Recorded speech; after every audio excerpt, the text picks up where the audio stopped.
साथियों, अभी हम जिस पुल पे बैठे हैं, कुछ दिन के बाद इस पुल पे बैठना मुश्किल हो जाएगा। अभी गंगा का जलस्तर लगातार, मैं बता दूं आप लोगों को, गाजीपुर में 2 से 4 सेंटीमीटर की रफ्तार से बढ़ रहा है। खबर करने तक, अभी जब तक मैं खबर कर रहा हूँ तब तक ये वैसा बढ़ रहा है। लगभग में घट भी सकता है, बढ़ भी सकता है। लेकिन तस्वीरें इधर आप देखेंगे तो पुल के जो नीचे के पाए होते हैं, ये पूर्णतः डूब चुके हैं और आपको ये पूरा आपको सिर्फ पानी ही पानी नज़र आएगा। और ये पानी बरसात का पानी नहीं है, क्योंकि बरसात हो ही नहीं रही है। ये पानी गंगा के दबाव का है। एक तरफ आपका जमनिया, दूसरे तरफ गहमर, ये दोनों तरफ से नदियाँ कनेक्ट हैं और जैसे ही दबाव पड़ता है गंगा का नदी का, वैसे पानी बढ़ना चालू हो जाता है। थोड़ी सी दबाव पड़ी है और पानी बढ़ना चालू हो चुका है। तस्वीरें देखेंगे तो ये आपका खेल का छोटा सा मैदान है। इस मैदान में पानी आ चुका है। वो आपका एक सरकारी विद्यालय है। कुछ दिन ऐसे अगर पानी लगातार बढ़ता रहा तो वो सरकारी विद्यालय भी बंद हो जाएंगे। इधर आप अगर देखेंगे तस्वीरें अगर, तो वो आपका पंचायत भवन है। पंचायत भवन के पास तक पानी आ चुका है।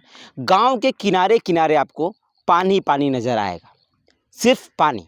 मतलब ये एक ऐसी नदी है जो जमनिया से डायरेक्ट गहमर गिरती है और दोनों तरफ से दबाव बढ़ता चलाता है। अब धीरे धीरे समस्याएं आनी चालू हो गई। इधर आप तस्वीरें को दिखाएंगे तो पशुओं को चारा लेकर के यहाँ के ग्रामीण के लोग हैं वो आ रहे हैं और पशुओं को, अब भी ऐसे ही मुसीबतें आती हैं। जल्दी जल्दी लोग सोचते हैं कि हम पशुओं को चारा ले जा करके और फिर घर में स्थिर रख दें ताकि सुरक्षित हो जाए। और समस्या बहुत ज़्यादा गर्मी देखने को मिलती है। आए दिन हर साल बाढ़ आती है, लेकिन फिर भी लोग अपनी जो जीवन दिनचर्या है वैसे ही काटते रहते हैं। एक बड़ा सवाल है कि कोई भी व्यवस्था, अगर मैं देखूं, ये पुल की व्यवस्था को दिखाऊं आप लोगों को कि इधर आप देखेंगे कि इस पुल के जस्ट बाद आप देखेंगे तो ये आपका ये धीरे धीरे कटान होने लगता है। ये तस्वीरें अगर देखेंगे तो बाढ़ आती है, बाढ़ आने के बाद बाढ़ बीत जाती है, लेकिन फिर भी कोई बड़ा एक ठोस कदम नहीं उठाया जाता। देखिए ये देखिए, ये मिट्टी अब यहीं से देख पानी निकल रहा है ना, यहाँ से मिट्टी कटने लगती है। रास्ता देखिए, ये कम से कम ये वाला रास्ता कम से कम ऊँचा, थोड़ा सा ऊँचा करके बना देना चाहिए। और ये कच्ची रास्ता है, आगे जाएंगे तो थोड़ी दूरी पे आपको कच्ची रास्ते मिलेंगी। ये देखिए पुल आपको थोड़ा सा डैमेज दिखेगा आपको, ये भी डैमेज है। तो ये दिक्कतें आती हैं। ये कम से कम जब पुल, एक तो पहली बात तो पुल नया बन नहीं पाता है, और जब नया पुल नहीं बन रहा तो पुरानी पुलों कम से कम मरम्मत होनी चाहिए। ये चीज़ें ध्यान देनी चाहिए उच्च अधिकारियों को कि हमारे क्षेत्र में, ये नहर विभाग है, उनको ध्यान देना चाहिए कि हमारे क्षेत्र में जो कुछ पुलियाँ हैं, जो नई पुलियाँ बना कर रखी गई हैं, वो बाढ़ के समय जब पूरी तरीके से डूब जाती हैं, ये पूरा आप देखेंगे तो ये वाला पूरा पोर्शन ये पूरा डूब जाएगा। इस पर हम लोग खड़े हुए हैं, ये आप सोचिए कि इतना पानी लमसम आ जाता है।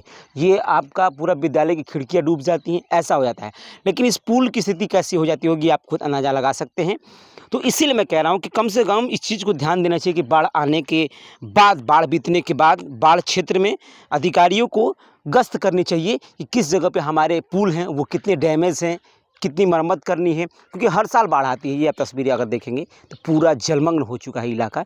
और इधर मैं अगर तस्वीरें दिखाऊँ इधर अगर सहयोगी से, तो ये कुछ दिन के बाद पूरा आपको सिर्फ और सिर्फ पानी नजर आएगा। उस पर थोड़ा सा आप खड़े हो जाइए, खड़े होकर दिखाइए दर्शकों को कि जो तस्वीरें मैं दिखा रहा हूँ आप लोग, जो सीन जो ये नज़र आ रही है, ये वाली पोर्शन जो मैं दिखाऊँ आप लोगों को, देखिए ये वाला पोर्शन, ये आपको सिर्फ पूरा पानी से डूबता नज़र आएगा। किधर जिधर भी आप नज़र घुमाएंगे, अगर कोई अपने छत पर खड़े होकर के अगर वो देखना चाहेगा कि किधर भी देखना चाहेगा, इस साइड में अगर देखेंगे आप तो सिर्फ आपको जलमग्न नज़र आएगा, सिर्फ पानी नज़र आएगा। लेकिन जाने का सिर्फ एक रास्ता रहता है, वो भी रास्ता बिल्कुल ख़राब है।